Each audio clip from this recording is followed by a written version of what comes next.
بسم اللہ. ڈاکٹر صاحبہ نے فرحانہ آپا نے تو بات کی ایک حدیث کی کہ یہ تربیت ہونی چاہیے, نہ نخرہ ہونا چاہیے اور نہ بے جا کرٹیسزم ہونی چاہیے, نہ غصہ ہونا چاہیے. ڈاکٹر صاحبہ نے فرمایا کہ تربیت اچھی ہونی چاہیے. اس پہ تربیت کیسی ہونی چاہیے اور کون کرے گا, یہ ایک آرگومنٹ ہے جو کہ ہم انشاءاللہ تعالیٰ آپ ہی کے پینل کے ساتھ, اگر مجھے پروڈیوسر نے اجازت دی تو اگلی دفعہ ضرور اٹھائیں گے. بیٹی کو رخصت کرنا ہے, آپ اسے کامیاب بچہ دیکھنا چاہتی ہیں, آپ اس کو کیا نصیحت کر کے رخصت کریں گی؟ صبر اور تحمل.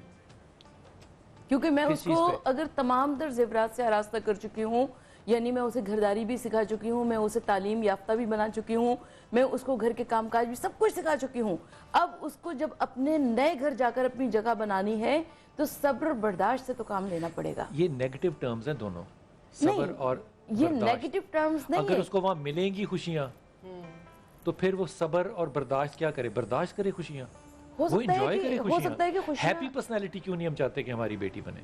ہم چاہتے ہیں کہ وہ خوشیاں ملے گی تو خوشیوں کو بھی انجوائے کرے, لیکن اگر صبر اور برداشت ہوگا تبھی گھر بنے گا. اس کا مطلب یہ ہوا کہ ہم نے پری کنسیو کر لیا کہ خاوند جو ہے وہ ڈین ہے یا فرعون ہے. نہیں بالکل نہیں. تبھی تو وہ صبر تحمل. اگر ڈائن اور فرعون سمجھتے تو ہم کبھی اپنی بیٹی نہ بھی آتے وہاں پر. صبر تحمل کیوں؟ صبر اور تحمل, چاہے خوشی کا موقع ہو چاہے غم کا موقع ہو, خوشی ملے تو صبر کرنا چاہیے. نہیں, صبر اور برداشت کے بغیر کوئی وقت نہیں گزرتا. اچھا ٹائم ہو برا ٹائم ہو, دونوں ہی صبر برداشت. مثال کے طور پہ اللہ نے خوشیاں دے دی تو تحمل کروں؟ بالکل تحمل کرنا پڑتا کیوں؟ ہے. استقامت کیوں نہ مانگوں؟ استقامت اور صبر اور تحمل برداشت وہ نیگیٹو ہے, یہ پازیٹو ہے. دونوں میں زمین آسمان کا فرق ہے نا ڈاکٹر صاحبہ.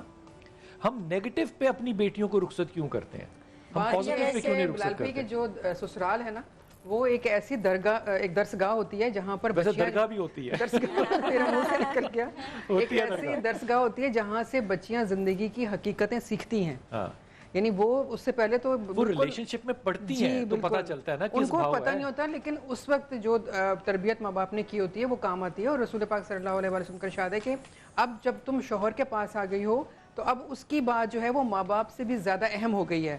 اب والدین کا یہ فرض ہے جو لڑکی کہیں کہ وہ مداخلت نہ کریں اور اس کو چونکہ تربیت کر چکے ہیں, جی بالکل, ٹرسٹ کریں, اس کو کہیں کہ تم اپنی زندگی کو خود گزارو, جو بھی معاملات ہوں ان کو اپنے حساب سے خود دیکھو اور خود اپنی چیزوں کو بہتر طریقے سے انجام دینا سیکھو. ایک نصیحت کا بلال بھائی آپ اب یہ فرما رہے تھے تو میرے ذہن میں ہے کہ اگر ہم انہیں یہ کہیں کہ جہاں تم جا رہی ہو وہ تمہارے ماں باپ ہیں, مطلب قانونی ماں باپ تو ہیں ہی نا, ہم وہ حدیث کے مطابق بھی ماں باپ ہیں, وہی نا, قانونی ماں باپ تو ہیں حدیث کے مطابق. تو اب اگر ان کو اتنی رسپیکٹ دی جائے جیسے ہمیں بھی دی جاتی ہے, ٹھیک ہے, یہ ایکسپیکٹ کرنا کہ وہ لاڈ بھی ویسے ہی کریں گے یا ویسے شہزادیوں کی طرح رکھیں گے جیسے ہم نے رکھا ہے, یہ ہم دعا اور تمنا تو کر سکتے ہیں اور وہ رکھ بھی سکتے ہیں, اور وہ رکھ بھی سکتے ہیں. اللہ کرے سب کی بیٹیوں کو خوش رکھا جائے.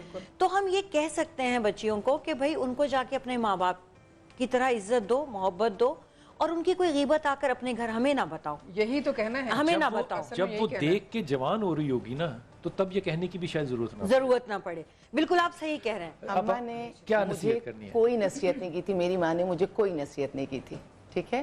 انہوں نے جو کرنا تھا مجھے تیار کر دیا تھا, انہوں نے مجھے صرف رخصت کیا تھا, اور ایسے کوئی الفاظ نہیں تھے کہ زندہ گئی ہو لاش آئے گی, ایسی کوئی کہانی بھی نہیں تھی. صارم صاحب خاموشی کی ٹریٹمنٹ کرتے ہیں, وہ ہیں میرے تو صاحب ہیں, سر کے تاج ہیں, سر کے سائی ہیں, سب ہیں. انہوں نے مجھے پہلے دن سبق دیا صارم صاحب نے کہ وہ نہ بحث کرتے ہیں نہ کچھ, چپ کی مار مارتے ہیں, ٹھیک ہے. ایسی صحیح بات, ایسی چپ کی مار ماری. شادی کے اگلے دن وہ ڈسٹنس ہو جاتا ہے, شادی کے اگلے دن نوکری چھوڑی ہے میں نے. وہ اس وقت نہیں کما رہے تھے, وہ بہت کم اس پہ تھے, میں بہت اچھی سیلری پر تھی, میں پوزیشن ہولڈر تھی. مجھے گولڈ میڈل لینے کے لیے نہیں جانے دیا صارم صاحب نے, کہا کہ بس تمہارا گھر ہے یہاں بیٹھو. میں پی ایچ ڈی کرنا چاہتی تھی, گولڈ میڈلسٹ تھی, آگے بڑھ سکتی تھی. انہوں نے کہا یہ تمہارا گھر ہے, تمہاری گھرداری ہے, بچے تم نہیں جاؤ گی. نہ گولڈ میڈل لیا, نہ نام کے ساتھ ڈاکٹر لگا, نہ میں پڑھ سکی, نہ مجھے اجازت ملی. وہ کہتے تھے گاڑی بھی عورت نہیں چلائے گی, تم گاڑی نہیں چلا سکتی کیونکہ اچھی خواتین گاڑی بھی نہیں چلاتی. میں نے کہا اچھا وہ بھی نہیں چلائیں گے. اللہ نے ایسا مجھے اس کا ریٹرن دیا. میں نے صارم صاحب کے ساتھ کھڑی ہوئی, پیچھے کھڑی ہوئی, محنت کرتے رہے. میں نے روڈ پہ پکڑ کے لوگوں کو صارم صاحب کے نام کی اسپیلنگ سکھائی ہے. آپ اگر کچھ پچھلے پروگرام اٹھا کر دیکھیں گے, میں نے لائیو شوز میں صارم صاحب کے نام کی اسپیلنگ بتائی ہے کہ میرے شوہر کا یہ نام ہے, دیکھو سالم نہ کہنا, ان کا نام سارم ہے اور اسپیل کرتی تھی.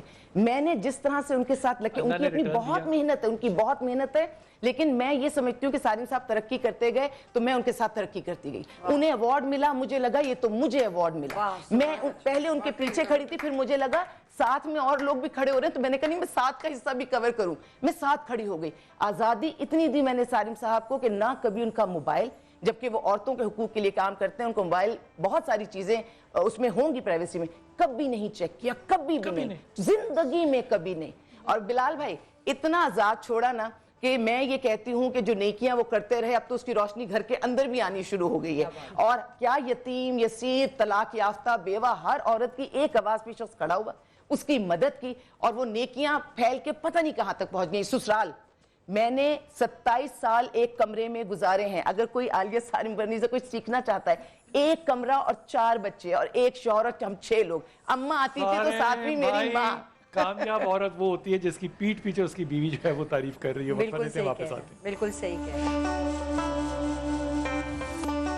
امام حنبل جو ہے وہ ایک روایت جو واقعہ کرتے ہیں, امام حنبل کہتے ہیں اچھا جتنے بھی بچے حدیث پڑھنے کے لیے آئیں نا, وہ صرف بخاری اور مسلم تک کی حدیث نہ پڑھیں, ہمیشہ آگے جائیں, ترمذی پہ جائیں, امام حنبل پہ جائیں, کیونکہ وہاں پہ پھر وہ لذیذ مسائل شروع ہو جاتے ہیں جو کہ فرائض سے آگے کی بات ہوتی ہے, اس لیے یہ بڑا مزہ آتا ہے.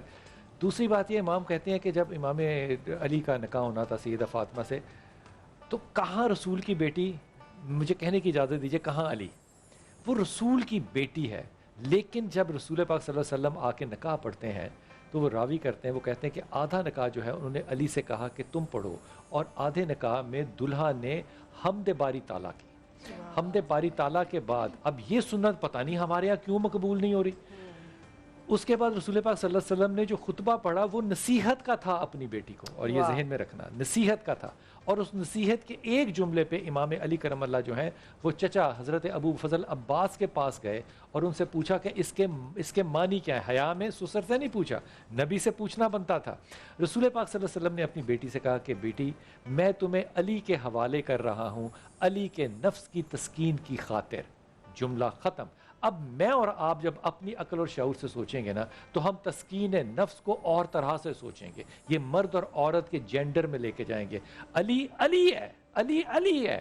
علی گئے ابو فضل کے پاس کہ اس کا کیا مطلب ہے. حضرت ابو فضل عباس کہتے ہیں کہ اس سے مراد یہ ہے کہ جس طرح بازار شیطان کا گھر ہے, اللہ کا گھر مسجد ہے. مسجد سے ایک نمازی نکلتا ہے اللہ کے گھر سے اور شیطان کے گھر میں جا کے کاروبار کرتا ہے, لیکن اس کا دل جو ہے وہ اللہ کے گھر میں اٹکا رہتا ہے, اٹکا رہتا ہے وہاں پہ. اسی طرح جب شوہر گھر سے نکلے تو وہ اپنا دل گھر چھوڑ کے جائے. اس حدیث سے مراد صرف یہ ہے کہ بیٹیوں کو دل جیتنا سکھاؤ, یہ کامیاب عورت ہوگی.